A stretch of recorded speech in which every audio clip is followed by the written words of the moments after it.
In Kansas City, Missouri, women make up 51% of the population, but less than 15% of the police force. Now KCPD and another local agency have committed to a national pledge aiming to close that gap. In this Two Americas report, KSHB 41 News reporter Dan Cohen gives us a look at the challenges female officers face and what can be done to recruit more of them. Law enforcement is in Diana Johnson's blood. My father retired with over 30 years with Chicago PD.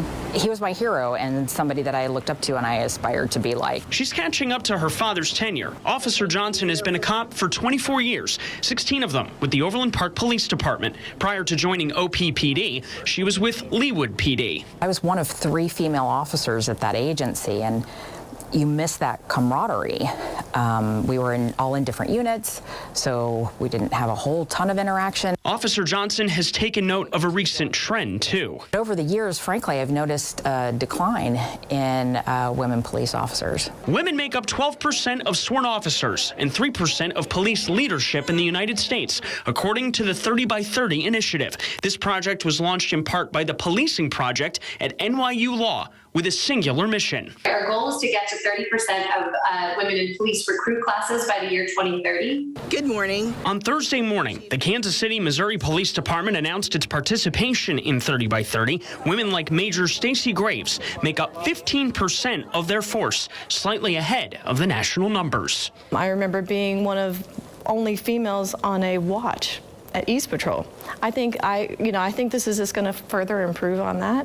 30 by 30 has tasked agencies with learning about workplace culture for women. In Overland Park, Officer Johnson got a 50% response rate. 60% of the women that we surveyed said that they felt undervalued. And that is across the board from the police department, again, including officers and civilians. An area of focus for Officer Johnson is addressing Overland Park's leave of absence policy. She says injury and illness allows for a 9-month leave, but that's not enough time if an officer learns they're pregnant and has to address child care needs. If you're supposed to be back to full duty in 9, that's not going to happen. And that's something that I would like to address, with the city, is that women should be able to come off the road and not be putting themselves at risk. KCPD will focus on child care needs, too, to help recruit and retain more female officers. When you work shift work and have little ones at home, it's really hard to find someone to watch your child. I would say that's our biggest obstacle. Those are potential improvements inside departments. As for the communities they serve, the officers we spoke to said that a greater female presence would lead to better community relations and outcomes for victims. In many cases, victims of sexual assault or even those child abuse victims prefer to speak to a woman officer. We have fewer uses of force.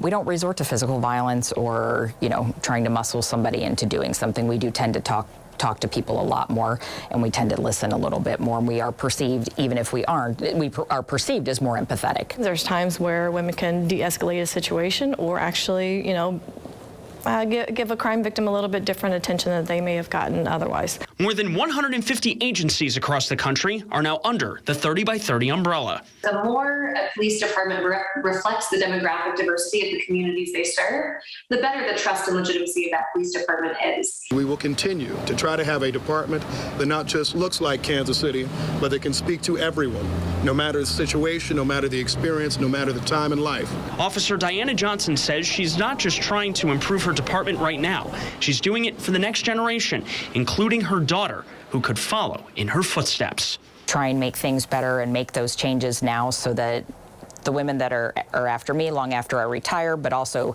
because my daughter comes into this profession, I want to give her absolutely the best working environment and the best opportunities that I can. Reporting in Overland Park and Kansas City, Dan Cohen, KSHB 41 News.